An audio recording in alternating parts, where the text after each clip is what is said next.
Hello, everyone, and welcome to the Peckham Scoop with your host, Nick Peckham. And today we have a special guest on the podcast. We have Neil Adler from Inside the Loud House. He covers all Syracuse sports. Neil, how are you today? I'm great, man. I'm great. I really appreciate you having me on. And I'm already excited about 2023-24 with if we're talking Syracuse basketball, not to jump ahead too much. We'll see what's going on the rest of the offseason, but it's like a new era, obviously, and I think it's gonna be fun. I think it's gonna be Yeah, fun. it feels like I've been talking to a lot of my buddies, and it feels like a breath of fresh air. And I don't mean that in any disrespect towards Jim Boeheim or anything, but it feels like a new cloud is over the program, and it feels good. And we'll get into a lot of that coming up. But my first thought that I have for you is, what was your initial reaction to Jim Boeheim retiring and how everything went down? I think he fumbled it a bit when he danced around it at the press conference after the tough loss to Wake Forest in the ACC tournament.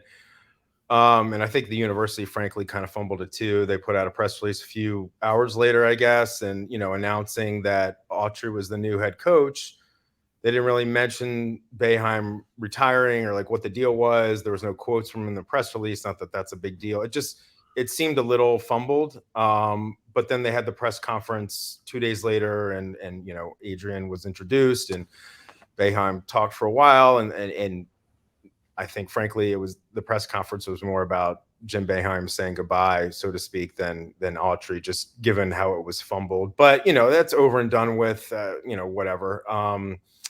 I think I'm a longtime Jim Boeheim supporter. I graduated from Syracuse in 2000, but I've been a fan of the team for decades now, and up until the last 2 years, even as they stumbled through regular seasons but made some 20 runs since they joined the ACC, I was still saying, let him go, let him go as long as he wants. And I think after the last 2 years, it was time. It was really time that I think this year they had a lot of close losses. They were at 16-10 going into that Duke game, and then they had 4 blowout losses in a row. And the Georgia Tech one at home kind of was I think the cherry on top of the sundae, so to speak. And didn't do anything in the ACC tournament. I just think, you go 16-17 with your kids on the team, which I thought was really special, but obviously a losing record.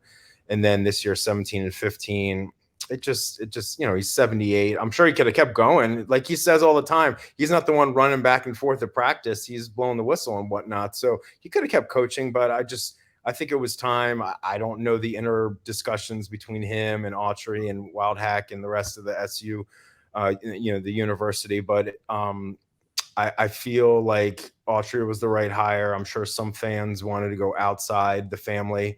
Some people probably wanted GMAC, but I think Autry's a good pick. And they're obviously already, as I've written about and many others, they're hitting the recruiting trail hard. Picked up JJ Starling, looking at recruits. Elijah Moore's looks solid. So, we'll see what their record is next year and for years after that. But I think it's a fresh start. And, and I love Jim Boeheim, and, I'll keep rooting for him. I think he's got this new role as a special assistant, special advisor to the athletic director. And I mean, he is Syracuse basketball, and Syracuse basketball is him. So, I wish they had a better season to kind of have a send off, like that. But hey, listen, he had one losing season in 47 years, went to 35 tournaments, 20 Sweet 16s, et cetera, et cetera.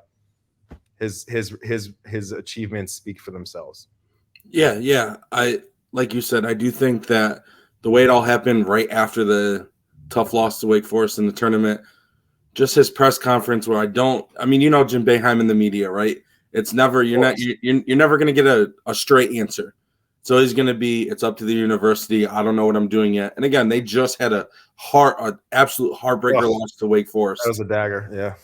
But I think it could have. They could have waited a couple days before everything happened. I think his comments kind of it made Syracuse kind of feel like they had to say something at that time. Yeah. But the press conference when they introduced Adrian Autry was phenomenal. Mm-hmm. I think they hit everything on the head, and he's done some interviews since. Mm-hmm. He just did an interview with Dan Patrick a couple days ago. Great interview. I'm sure you've seen it. Great interview. He talked about everything. The biggest thing I think that I took out of that was the practice, and he said I just didn't feel motivated to go to practice every day. And you're 78, you've been coaching for 47 years. I get it, right? I get it. I mean, I'm 30 and I don't feel motivated to do anything half the time. So I get it. I'm 45. I'm an oldie compared to you, and he coached the team for 2 more years than I've been alive. I mean, but on the topic of Adrian Autry taking over, what were your thoughts on Adrian getting promoted? I know a lot of people say he moves 1 seat over, but you have to realize that seat is a massive seat. And what do you think he's going to implement defensive and offensive wise? And I know that's a big question in Syracuse. Yeah, sure, of course. Just your thoughts on everything. Sure. I think it was the right hire.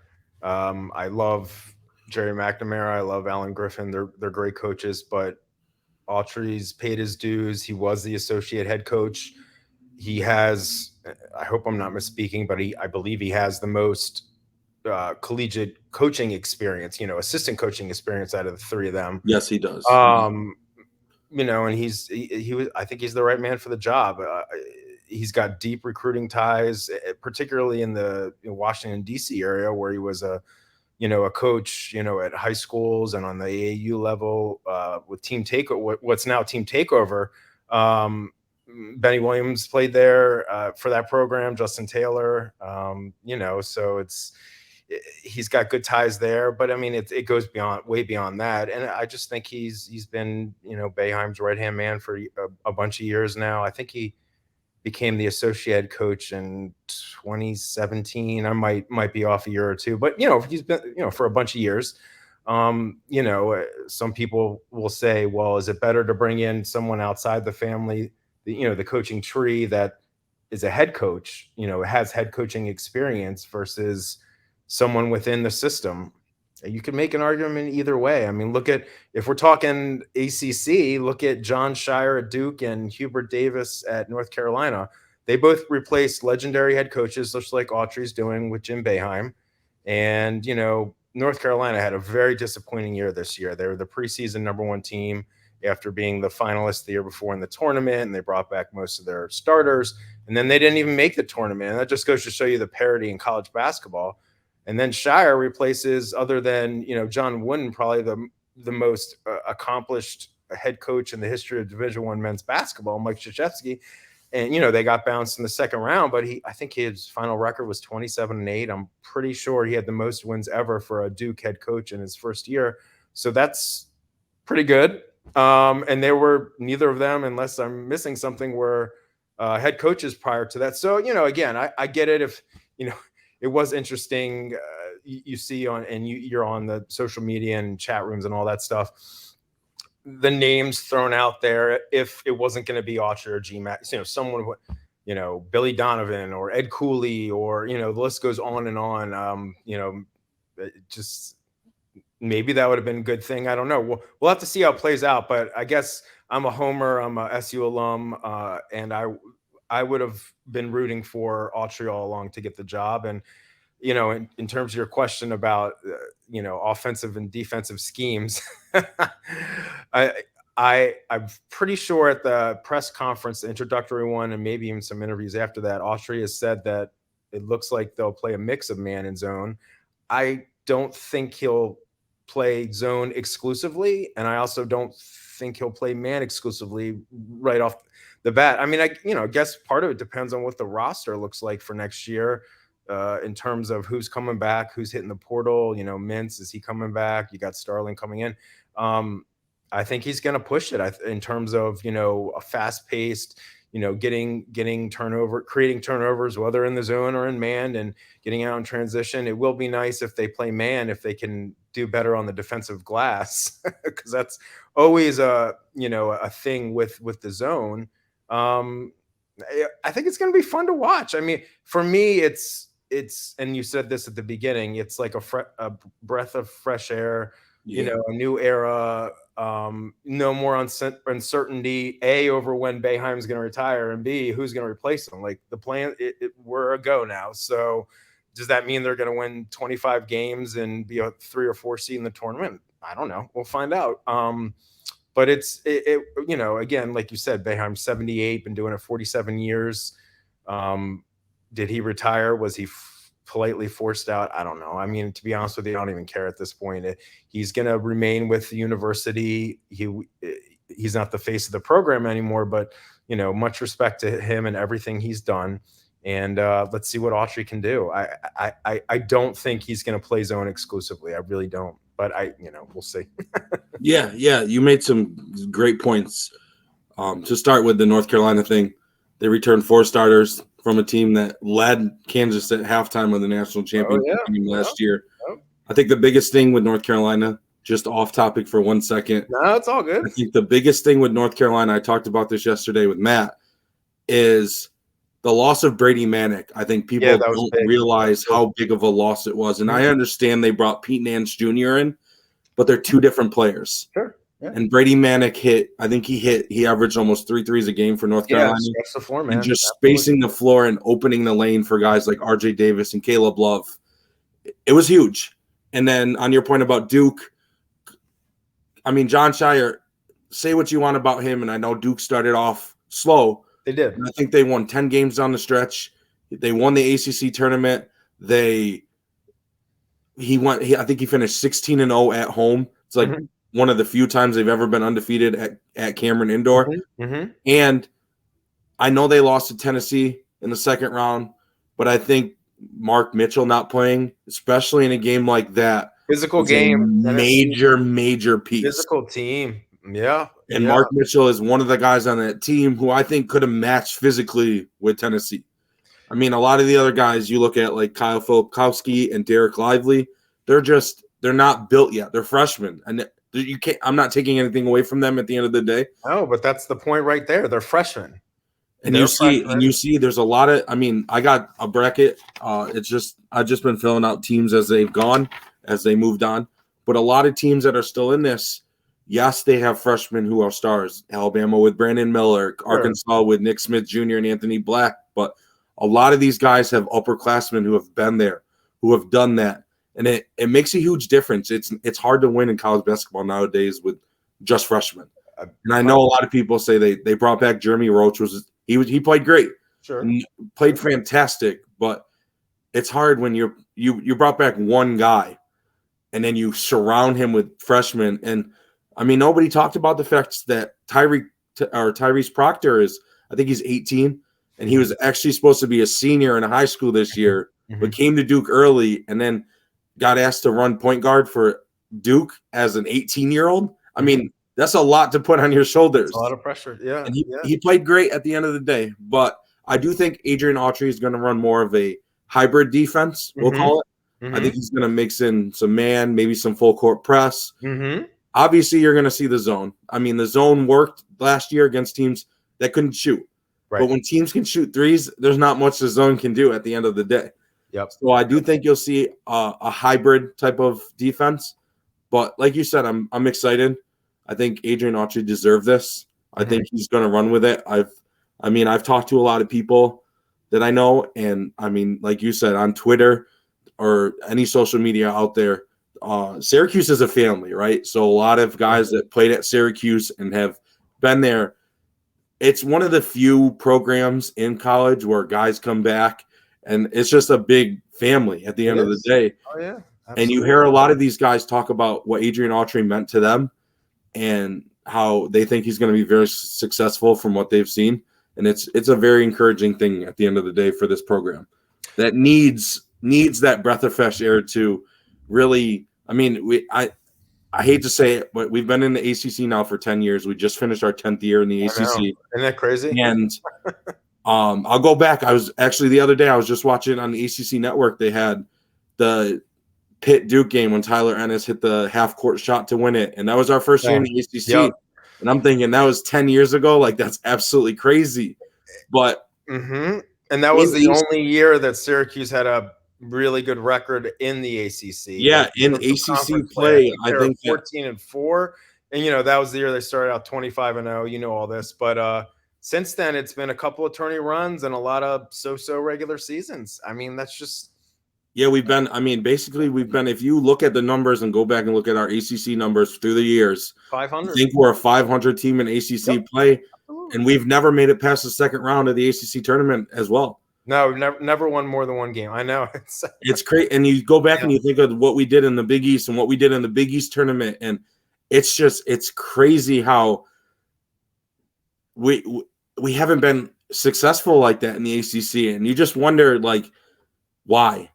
But I Yeah, guess it's something I've written about, and I'm sure we've talked about, and I've talked to a million people about, and I do think there are a lot of factors that go into it. Number one, moving into a new conference, it's the ACC. These big name schools like Syracuse or whoever, like, I mean, they recruit nationally, but they also recruit a lot regionally. And so going from the Big East, although the Big East obviously in its heyday in the 80s and what it was right before Syracuse left was a completely different conference. But, going to the ACC and recruiting against Duke and Carolina and against schools geographically that were, quote unquote different, that's something. And, I think that, the uncertainty over what the deal was with Boeheim and then Hopkins, and then, is the coach in waiting, but then he leaves. I mean, I can't understate or overstate how big of a loss that was for Syracuse from a recruiting standpoint, Hopkins leaving. And I love Hop, and, at the time he was our best recruiter, and he he was a was top 5 recruiter in all of humongous college recruiter. basketball. Oh my gosh. If you go back and look at some of the guys after he left, some of the guys that Syracuse were in on that ended up following him to Washington. Just to throw a few names out there, Quade Green, who originally went to Kentucky but then Right. went to Washington. Yep. Isaiah Stewart. You Mhm. had I think it was Jalen or Jaden McDaniels, one of them. But there were so many guys They're that both lottery picks or both first round picks. yeah, there were so many guys that were being recruited to Syracuse from Hopkins. Yeah. And then when he left, they followed him to Washington, and Agreed. it hurt at the time. It hurt. It was It hurt. So all that hurt, and the sanctions from years back with the limitations in recruiting, I'm sure that hurt some. And the portal and injuries and guys leaving earlier than quote unquote expected. I don't know. I mean, Tyler Ennis, I'm pretty sure was one and done. definitely a top 50 recruit. He might even been a top 25 recruit. But did the staff think that the team was going to start out 25-0 in 2013-14, and he was going to do what he did and then become a first round pick and leave after one? I don't know. Maybe they did. I truthfully don't know. But I couldn't. Those kinds of examples where McCullough gets injured after 9 games, or honestly, knowing how Syracuse recruits and knowing how they run their program, one and dones coming to Syracuse are never a thing that they're prepared for.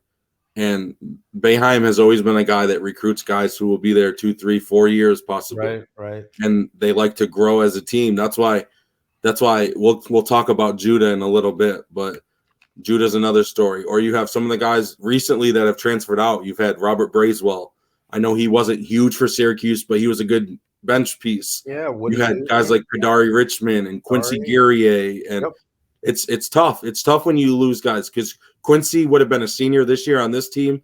Richmond would have been a junior. And you just think, I mean, I know you're playing the what if game at this point. Yeah, sure. But you just think of what could have been. But so my next question is, I know you brought up GMAC and Alan Griffin. How important do you think it was for Adrian Autry to keep these guys on the bench with him? Because I know Syracuse, we've talked about it, Syracuse is a family at the end of the day. And I think having 2 guys who have been there, done it, learned under Boeheim as well, and been with you, I think that was a huge thing to be able to keep these 2 guys on the staff. 100%. I wrote about, after it was announced, maybe the next day or whatever, I wrote about it on the site. Monumental, humongous, both really good coaches, both good recruiters.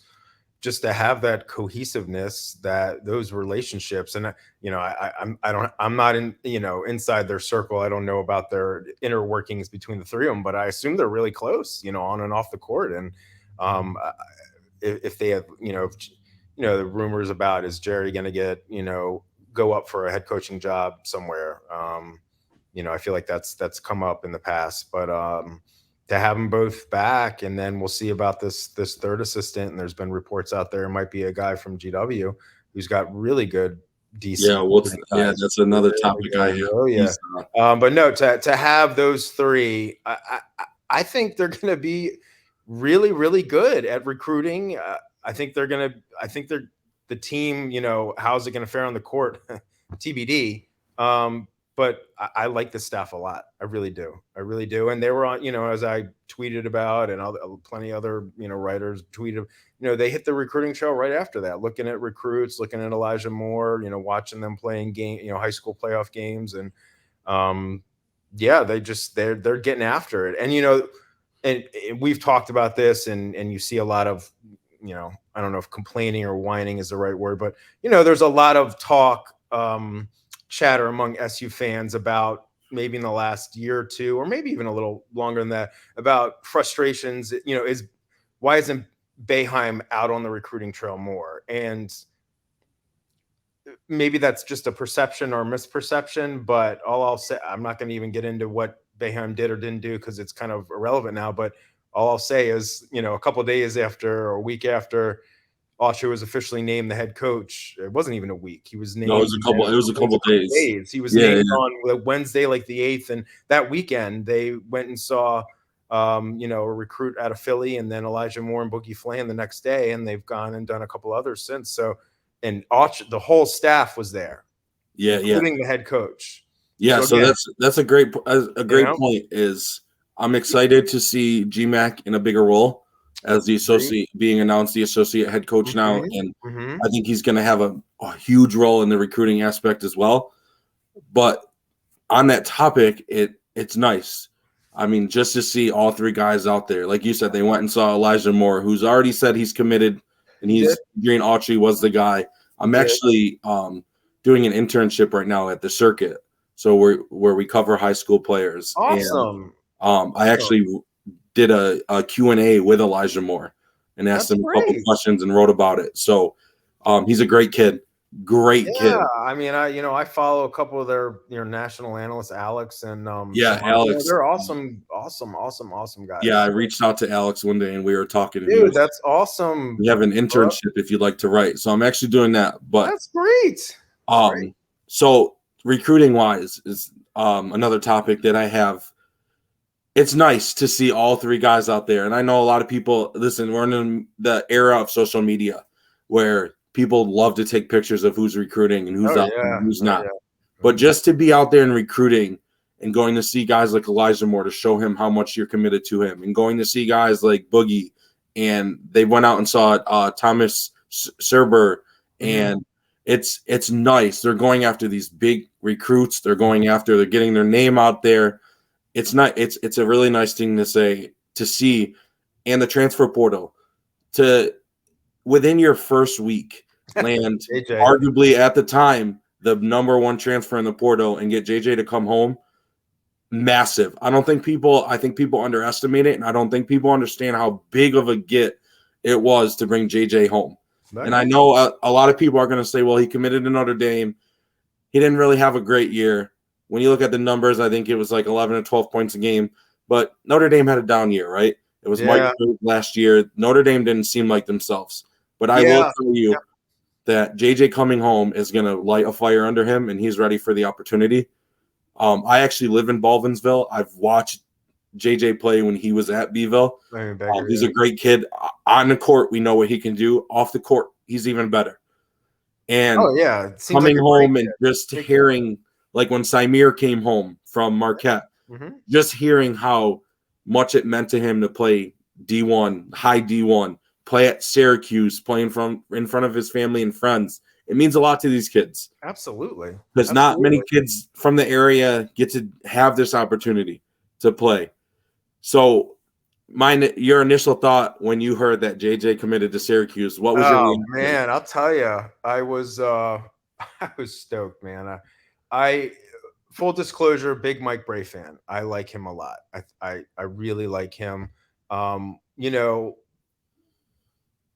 follow recruiting, right, about recruiting. Starling, when he picked Notre Dame, that stung a lot of fans. Probably stung the staff too, because he's a local kid.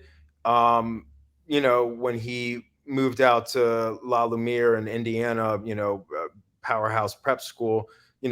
His profile blew up, ended up as a 5-star top 25 player in the 2022 class. Obviously Syracuse recruited him hard and offered him very early on in his recruiting process. I think it was like the summer of 19. Yeah, it was early it was early. And, everyone just assumes that he's going to go to Syracuse because he's from Central New York. And I think that's a bad assumption to make because, he ended up at a prep school out in Indiana, and he took 2 official visits, if I'm not mistaken, to Syracuse, had them in their top 5 along with Duke, Notre Dame, and then I believe Stanford, Northwestern, all obviously really good academic schools too. But he forged, from as far as I can tell, a really strong relationship with Mike Bray and the coaching staff. And so he went with Notre Dame. And so that, stunk if you're a Syracuse fan. I don't think he had a great freshman year, but he was on the all-freshman team along with Judah and Filipowski and others. He struggled shooting the ball. And Notre Dame, I don't remember. I'd have to go back and look. I don't remember where they were projected in the preseason media poll, but I think they were middle. I think they were middle. But I think, people were thinking, fringe bubble team. I think they finished 11-21. They were bad. They were really bad. Yeah, they had a very. That was disappointing. And then, hey, listen, when Mike Bray says he's not coming back, whether he's, there's all these reports out there if he's going to be another head coach or be a broadcaster, I'm rooting him. He's from the DC area, and so am I. So I'm rooting for him. But when he wasn't coming back to Notre Dame, wherever he's going, it did not surprise me that JJ hit the portal, but he committed to Syracuse either the same day or the next day. Yeah. It was really cool. I was really stoked about it. We'll have to see again. I know you want to talk about Judah. We'll have to see whether he comes back or not, if they could coexist. They're both, obviously, really talented guards with loads of potential. But like you said, my friend, for Autry and the new coaching staff, which is the same staff, but in new positions, and it is a new coaching staff, to pick up a player of that caliber right out of the portal, instantaneously, is a huge momentum builder and recruiting win. Yeah, you're talking. I think I saw the other day or this morning, actually, I think there's over 950 kids that have entered the portal so far, and he is still top 5 on that list of 950 kids. So even after all this, he is still top 5 in the transfer portal. So speaking of that, I literally just put something on the site right before we started talking. One of the national analysts at 247 Sports, Travis Branham, really good guy.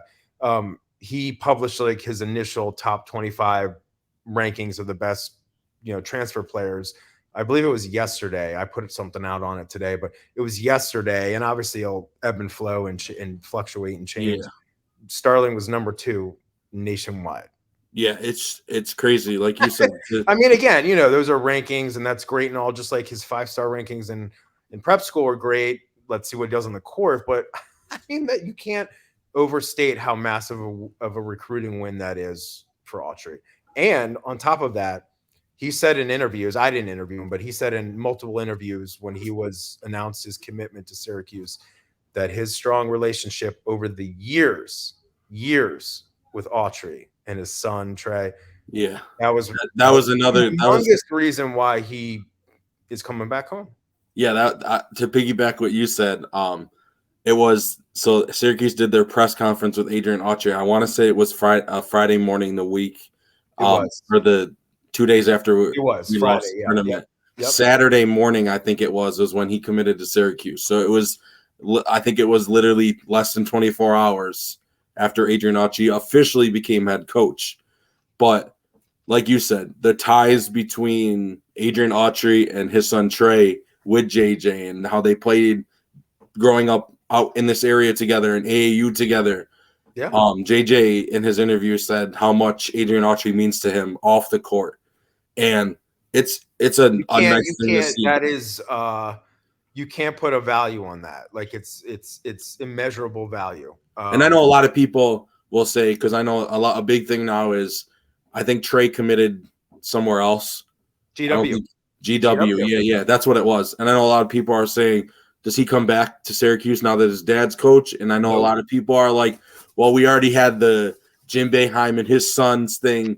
But at the end of the day, I get it. But, I mean, when I look at it, right, I know a lot of people hate that we had Buddy. Buddy wasn't a highly recruited kid out of JD at all. He could shoot, but at the time, that's all he could do. I think when you look back at his 4-year career at Syracuse, he evolved as a player. Fantastic. His 4 years at Syracuse. I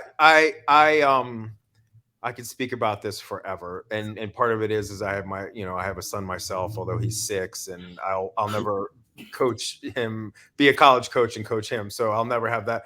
But hey, listen, Jim Boeheim got a chance to coach his sons. I don't think the team went 16 and 17 because of that. Just because of the two of them. It was the whole roster. I will say a lot of good shooters, but their defense was awful. And, I will say that I've talked to a lot of people the last couple months, and I think that, and again, I'm playing the what if game here again just for 1 second, but I think that if you were to add a player like Judah on the team last year, they're a top 25 team and they easily make the tournament, because I think our biggest weakness was Joe having to play point guard. And as we all know, Joe came into Syracuse as a guard, a shooting guard. Correct. And to play the first 3 years of your college career out of position, all props to Joe, because you saw what Joe could truthfully do this year playing off the ball. He was fantastic. But to your point about JJ and the fit, I think JJ to me is a Judah type. He's a bigger Judah, right? He loves to get downhill. Yep. He loves to attack. Mm-hmm. So I think the big thing this year is shooting for Syracuse. Mm-hmm. And I know that last year, this past season, we weren't a very good three-point shooting team. I think we were ranked well towards the bottom in Division I, not just the ACC Division I. There were some games where I look back and I think we shot 8 threes a game. And you're not going to win many games playing. Well, that was the thing, though. I don't remember. I'd have to go back and look at their percentage. I'm sure it wasn't as good as the team was last year, but they also didn't take as many. So, yeah. And Judah was shooting the 3 better toward the end of the year. And, obviously Chris Bell and Taylor both have shown that they can shoot the 3. But no, if anyone thought they were going to be as good of a 3-point shooting team this year as with the Boeheims and Cole Swider, I mean, that's delusional. So yeah, no. I think the issue this year is they weren't as good a shooting team. Was the defense better or worse than last? They're both not very good, and this was just a young team. Other than the 3 seniors, it was a young team. So, we'll see. We'll see about. So on that point, again, I know not much has come out. I know Syracuse was on spring break. I don't know if they're done yet. I think they might be coming back within the next couple of days, next week, something like that. Mm-hmm. I'm sure we'll hear more news on everything. But when you look at the freshman class, you look at Judah, who obviously put his name in the draft, but maintained his eligibility to come back. Right. When you look at guys like Justin Taylor, Chris Bell, Malik Brown, Quadir Copeland, Peter Carey, Hema transferred in last year. And then you have your 2 seniors. You have Jesse and Joe. Obviously, Samir and John Bolajak have both entered their names in the portal. Mm-hmm. Great guys. Oh, yeah. I love Samir. I actually know Samir personally. Cool. Love Samir. Great guy. Nothing but the best for him moving forward. Absolutely. You can't blame him for leaving, right? He's going to go get a bigger role somewhere else. Get a bigger role as a grad transfer. Hey, listen, he's a solid player. He just didn't get a lot of minutes. And, depending on what other guys on the current roster come back. And here's my question for you. Out of the 5. Am I looking into a crystal ball now? Yeah. I'm going to have you look into a crystal ball quick. We're going to look at the 5 freshmen and Justin, Chris, Malik, Quadir, and Peter Carey. And then we'll also talk about Joe and Jesse in a minute. Sure. But out of the 5 freshmen, in your opinion, and I know you've probably listened to all of them speak after the season with their comments after the Wake Forest game and everything like that when Boeheim told them the news that he was retiring. Yeah. Could you see all 5 returning, or is there anybody that you look at like, I don't think he might be back? And if you want, I'll answer this first. And I'll Yeah, let you no, think for a I minute. have no inside So, information here. so If I when did, I I would share it. so when I I think look right, I I think I see. think well there's actually six. You're putting Judah to the I'm side. putting Judah to the side for a Okay. minute. So the five of Yeah, them. I could see them all coming back, and I don't see all five of them leaving, but I could see multiple of them leaving. Yeah. So I mean, when I look at it, right, from a Syracuse fan from the outside looking in, like you said, I have no inside information yet. Syracuse is on spring break, so I'm sure a lot of these kids went home and they're talking with their families about what's Yeah, I'm next. sure there'll be more chatter here We'll soon. probably hear more when they get Yep. back to school. Yep. But from the outside looking in, I'm looking at it like Malik Brown played massive minutes, right? He played a lot of minutes down the Definitely the stretch. second half. Yeah. Malik Brown, I could see coming back. Justin, I think, comes back. Qadir Copeland actually made an interesting point about how he loves Adrian Autry. I think Qadir could come back. Peter Carey, I don't think leaves. He might, but I don't know. Well, I know Syracuse looks at him more of a forward as opposed to a center. right, and he's gonna take a redshirt year. So this past season Yeah. he was injured. So. I would say out of the 5 freshmen, if anybody were to leave, I would say Chris Bell. Yeah, it would suck. Chris has great potential. Yeah, they all do. It's just it's like they all had. Well, obviously putting Judah to the side and then putting Peter to the side because he obviously was injured. They all had flashes of showing the goods, but none of them were super consistent, and that's not even necessarily their fault because in terms of minutes played, it was all over the place. And if you add in Benny Williams, it's like you've got this log jam of wings forwards. Yeah, right. Yeah, it's like Benny had an awesome game at the end of the year, but there was obviously the stuff with going on and all the rumors and all the whatever. But I was actually at that. I was at the Virginia game, the game that he stayed home. I was actually in the dome that game. Who knows? I don't know. I got so sick of all these people speculating. They're like, oh my god, he already entered the portal and the season's not over yet. And like people are like, oh, he already transferred. Like they think they know what they're talking about, and it's like, shut up, because no one knows, and let Boeheim talk about it, like whatever. So anyway, but Benny's was up and down, but he had that 24-point game toward the end of the year. Justin Taylor had a 25-point game, but then there were games where he didn't play much at all. Like you said, Malik started to see his minutes go up, and I can envision him being a consistent double guy. Bell obviously was in Boeheim's doghouse, earlier in the year for his lack of rebounding, but he can shoot, and he had some double-digit scoring games. It's like I just don't know who out of all those. And then Qadir, he's a 6'6" guy that was technically, I believe, if I'm not mistaken, he was a guard. He was like, and he's not a shooting guard because he doesn't have a very good shot. Now it could improve, but he could also probably play small forward. So it's like, who is going to emerge from this, like, again, log jam of wing forwards to really get the bulk of the PT this coming year? I don't know. And then they've expressed interest in this guy from Temple. Who knows who else will express interest? I really, your initial question, it's like I have no clue, because even if I didn't have inside info, but like I had like a gut feeling, I have no clue. I feel like Taylor loves Syracuse, Bell, I feel like, so on that topic, I feel like the strong ties we have to, I'll call it the DMV. I know you know what the DMV is. Sure. So it's Syracuse recruiting mansion right there is in the DMV. Yeah. I feel like with Justin Taylor and Malik Brown being guys from there, sure, I think they would come. I think they come back for Adrian Autry. And that's the other thing. It's like, are guys wanting to leave because Boeheim's gone, or are they wanting to stay because Autry's in charge and he was their primary recruiter, or just that kind of relationship? Yeah, so I know that Adrian Autry was the primary recruiter for Taylor, Brown, and Benny Williams. He landed all 3 at Syracuse. All DC guys, DC area guys. Great. Listen, personally, I would love to have all of them back. Yeah. I think, like you said, I mean, Justin Taylor, the Bryant game when Judah got kicked out, Justin Taylor had like 25, 27 points a game. He lit it up. Malik Brown, to me, reminds me of a young Paul Harris. I / like Jeremy that. I Grant like type. that. Justin Taylor. I mean, we need shooting, right? And the Sure. dude showed you he can knock shots down. Yeah, Same we with do Chris need. Yeah, Bell, right. And Quadir Copeland, in the Wake Forest game in the ACC tournament, willed Syracuse back into that game in the second I half. love his.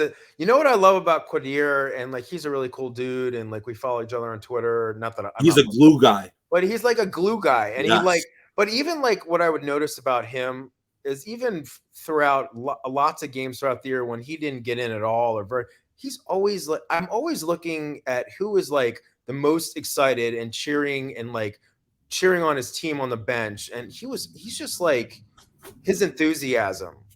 I just loved it. I don't know. I just love that. I love No, that. John Bolajok was another one of those guys He's like that that stuck out to too. me. He's like that too. But I mean, I get it. He if he wants to get more, I mean, I get it.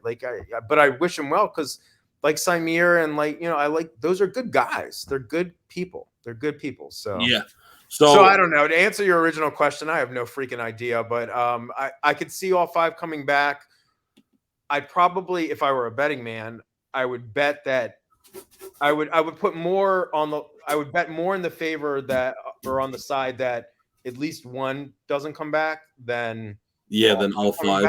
because it's like I mean they don't obviously their only high school recruit right now is William Patterson, who is definitely more of a long-term play at power forward center. But who else are they going to look at the portal? And again, who knows about Judah? Yeah, I actually have a couple names. Couple names I think they could take a look at. Yeah. Onto your point about we have a seat open on our bench now. There's an assistant coach position open, and I know there's been rumors around that we could be going after Brandon Stroughton from George Washington, who's from what I've heard, one of the best young and upcoming assistants and recruiters in college basketball. He also has major ties to the DMV area. Major ties.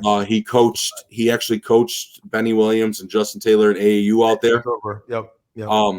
I would love that. I've heard nothing but great things about that guy. Yeah. I think it would be a great hire. But some guys that, speaking of the transfer portal, some guys that I think Syracuse could take a look at. There's a couple guys on here that we recruited hard out of high school. Right now I have 5 names down. I have Quincy Allen, who we recruited hard out of high school. He actually just entered the portal today. Where was he in college? I have to look it up. I don't remember off the top of my head, but we have Elijah Fisher, who went to Texas Tech. Yeah. He's in the portal. I know we recruited him hard. Kamari Lands, who we recruited hard, who transferred out of Louisville. And then 2 other guys, I'm not sure what their interest is. So, again, I don't have sources, so do not quote me on anything on here. Khalif Battle, Tyus' younger brother. Yeah, from Temple. That would be a very, very nice pickup because he's a scorer. And then there's another guy that played at Bryant, Charles Pride, who actually went to high school. I think he could also be another great guy. There was a guy from Providence who actually just he committed to Providence and then left. Drew Fielder. I know we were very high on him coming out of high school. He's more of a 6'9" power forward who can shoot. Yep. I know Syracuse is huge on shooting from what I've heard. They're looking at a lot of shooting around there.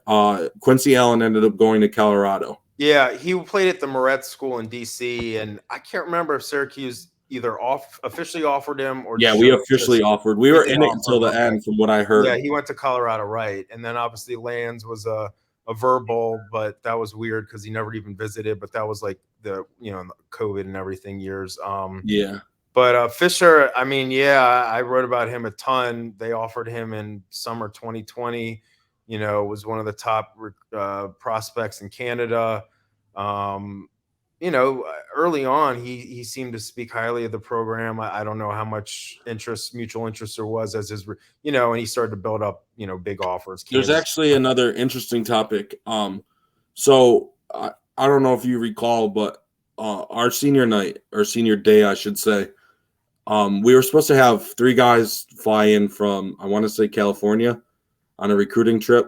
Right. Keon Kensey Jr., was one of them. He's a 6'8" guard, and he is flying up the charts as we Yeah, speak. he's a good player. He's a good Flying player. up the charts. Yeah. Their flight actually got canceled because Right. it was like any other Syracuse weather Bad day, weather. and Yep. snowing out here. Right. But Right. I know there's a couple guys that they were looking at late. Keon being one of them. Jason Rivera Torres, who's a taller point guard. I actually did a Q&A with him as well. John Marshall. Yep. Great kid. Yeah. He took his time. He answered all my questions. He was a great kid. I know a lot of fans are disappointed that Marcus Adams Jr. didn't commit to Syracuse.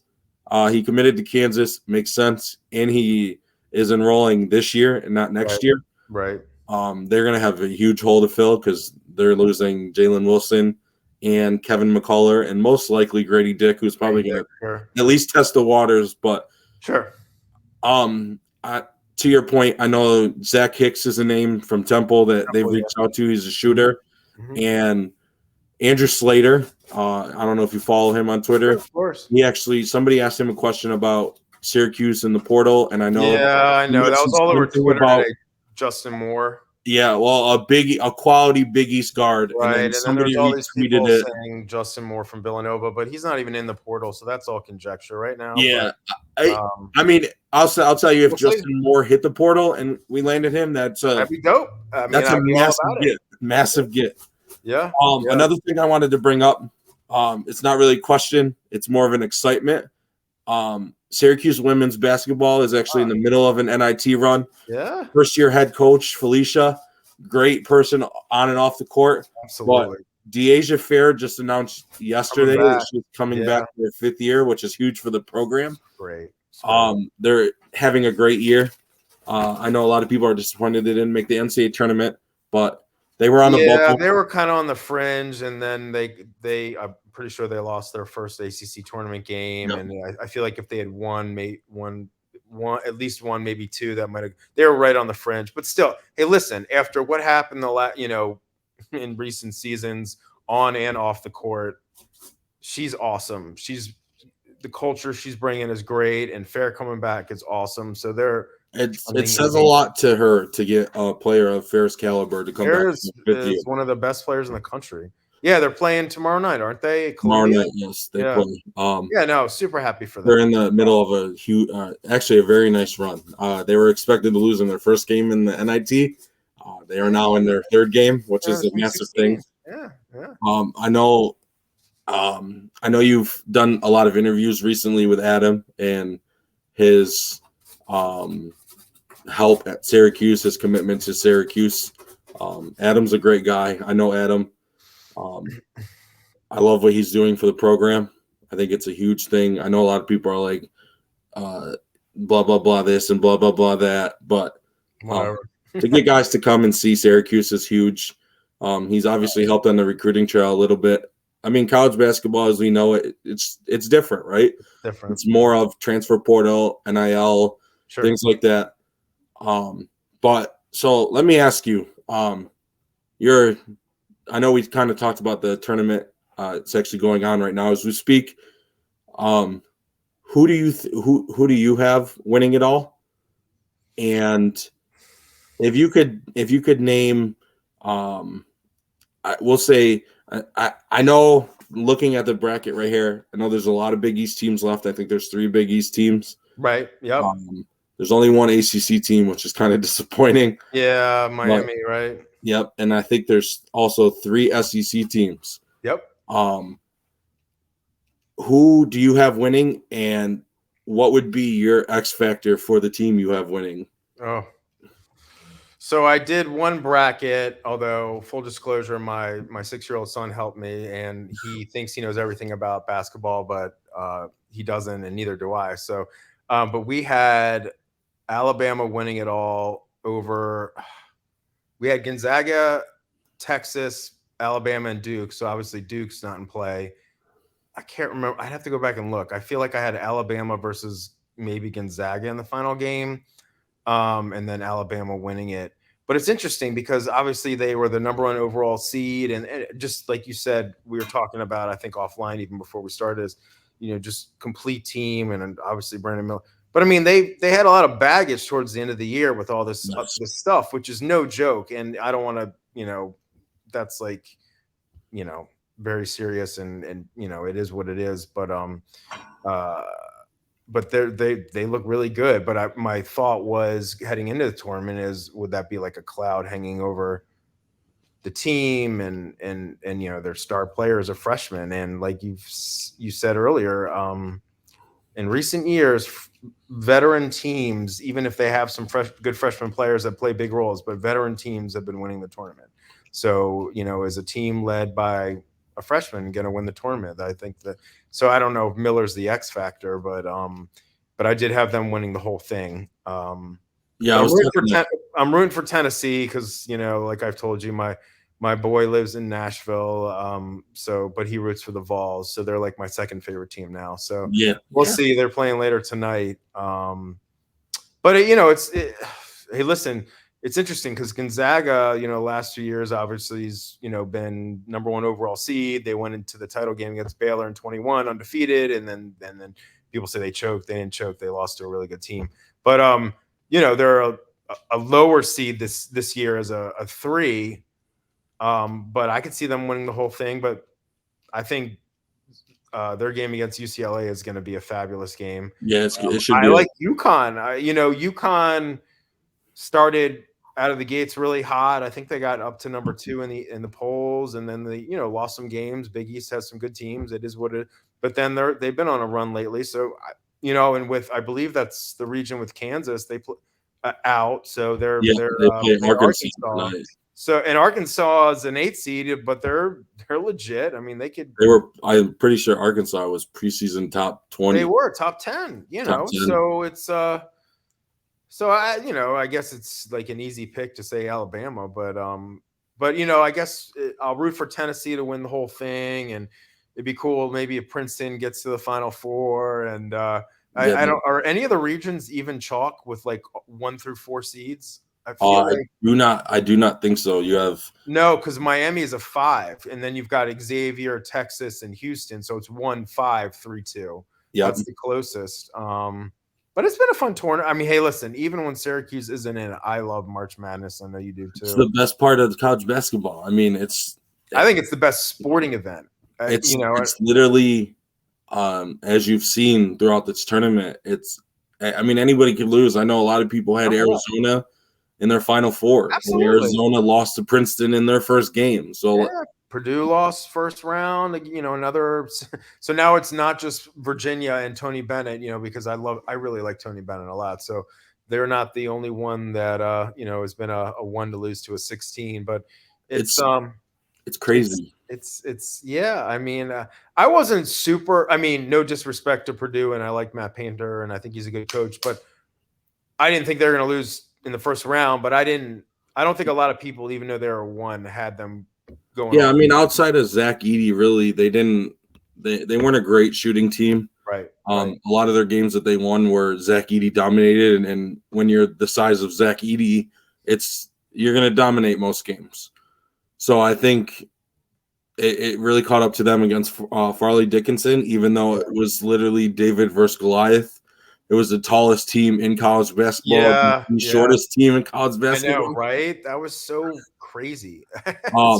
Last topic that I'll bring up. I said we were going to talk about it. Judah declared for the draft while maintaining his eligibility. Right. I was listening to Q Sports Talk the other day, and Stephen Fonte was on there, and they asked him about this was before Judah announced he was going to test the waters. Right. Steve said his gut feeling that he's obviously he doesn't. Nobody knows what's going on, but his gut feeling, being around the team and everything, was Judah was going to come back for another year. Mm-hmm. I do think that this doesn't necessarily, Syracuse fans, I know you're upset about this, but this doesn't necessarily mean that Judah is leaving. I think it's a great thing for him to go test, go through the combine, see what the NBA guys have to say, and then go. Even if you come back for another year and you work on those things. And like I said, I think you mentioned it also, having a backcourt of Judah and JJ next year would be massive for this team moving forward, and in Adrian Autry's first year. Yeah. And I also, one more thing I wanted to bring up, before we end is I've had a lot of talks with people about possibly our seniors using their 5th year. Mm-hmm. Joe and Jesse, because obviously Symir's leaving. Mm-hmm. If you had a gut feeling or a crystal ball on who would come back over the other, not like both of them, but if you had to choose one that you would think would come back over the other, who would you pick right now? Such a good question. And before I get to that, I agree with you. Super smart move by Judah. Not surprised at all that he's testing it, maintaining college It eligibility. makes sense, I especially think nowadays. that he'll get the intel. I've seen some mock draft boards, in the last whatever, a couple weeks or even more recently, late second round, maybe early second round. If he shoots up into the early second round or late first round, and he stays in the draft, more power to him. Wishing him all the best. He's a good dude. And if he's mid to late second round, and they're saying go, get your 3-point shot up a little bit more, and you'll be a first round pick next year. Maybe he comes back, again with NIL and everything, and it would be a fun backcourt, him and Starling. If they both get their 3-point shot going, they get after on the defensive end, and they get downhill, like you said, and it would be fun. It would be fun. In terms of Joe and Jesse, gosh, such a good question. So I'll let you think about it for 1 second. Yeah, you tell me, what do you think? I would say gut feeling, just seeing from outside looking in, I would say Jesse over Joe, because I think Joe, I've heard rumors that Joe could hit the portal. I've also heard rumors that Rick Pitino could be very interested in Joe Girard and St. Really John's. interesting. Okay. Not sure where to take those yet. They're recent rumors. Of course. But I would say Jesse, because I think Jesse, truthfully, if Jesse could come back for one more year and play like he did down the stretch, I think Jesse could potentially have a chance at making an NBA team. I know Joe can shoot, but it's hard for guys like Joe's size to make the league nowadays. He could play professionally, I'm sure, somewhere overseas. But I think it would benefit Jesse more than Joe. Mm-hmm. That's what I'm going to base it off of right now. Mm-hmm. But I think if Judah came back, you obviously have JJ. Some of these freshmen come back. Maybe you add a transfer or two, and you get JJ for another year. That's to me, on paper, that's a top 25 team in college basketball. Be a good team. And to your point, that's an interesting way to look at it. Also, because and I love Joe, and I think he had a nice season playing shooting guard, which was 100%. Key. But there are a lot of other guards on the roster, assuming they all stay. And there are some centers too, but not Jesse's development and all that jazz. Like Peter's going to redshirt, and Munir, he could be the starter next year if Jesse leaves, but he obviously is not as. And then Patterson's he's going to be a work. And then Patterson obviously will be a freshman, so Jesse will be the guy. And if Joe came back, I can't see him not starting. But like if Judah were to come back and JJ's there, and then you have these other freshmen, if they're, I guess Bell is more of a forward and Benny is a forward, but like Justin and Quadir. So yeah, I would answer Jesse as well. I think it would benefit Jesse. I think it would benefit Syracuse, especially the way Jesse played down the stretch. Yeah. A lot of people. He's a good player. I know a lot of people look back at he was inconsistent early in the year, which you understand. Sure. But you go back to some games like the NC State game, he absolutely dominated. Senior day against Wake, he dominated. Even the ACC tournament. Was it even the ACC tournament against Wake? I mean, that you're coming off playing a team 4 days earlier, and you dominated them. You had 27 and 20. They doubled him, but I think he made great passes out of the double, and Chris Bell hit some threes, and guys, Benny, like you said, Benny Williams in that game was phenomenal. Right. To me, he was probably the best player on the court that day. Yeah. But I think Jesse would benefit. I would love to have Joe back, even if Judah comes back. But I think Joe would have to take a bench role. He would have to be the backup guard. Yeah, that'd be. I just don't know as a fifth-year senior if you're backcourt. He ain't doing that. I don't know that, but I just can't. But you got Judah, JJ, and then somebody.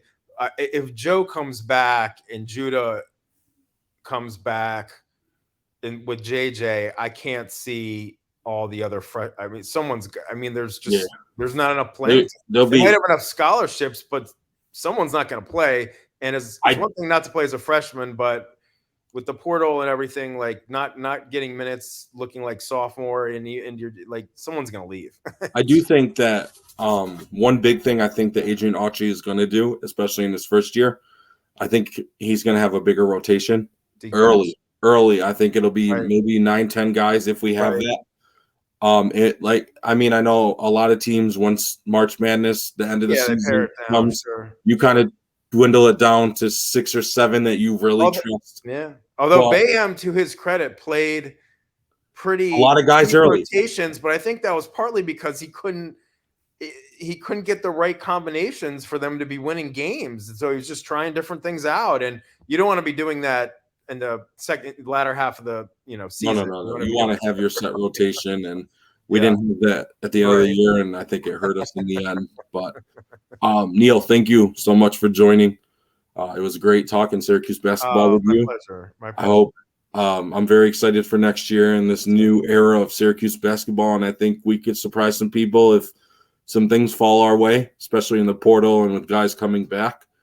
But thank you again for joining. And anytime, brother. And I agree. Whether the team has a better record or not, there will be excitement in the air, and I think it's 100% bright future. And I appreciate you having me on. Let's do it again, brother. Of course, we will. We'll talk more before the season starts, and once we have a better understanding of who is coming back and what things are going to look like. Yeah, we'll talk more. But again, thank you so much for coming on. I appreciate it. Anytime, man. Anytime.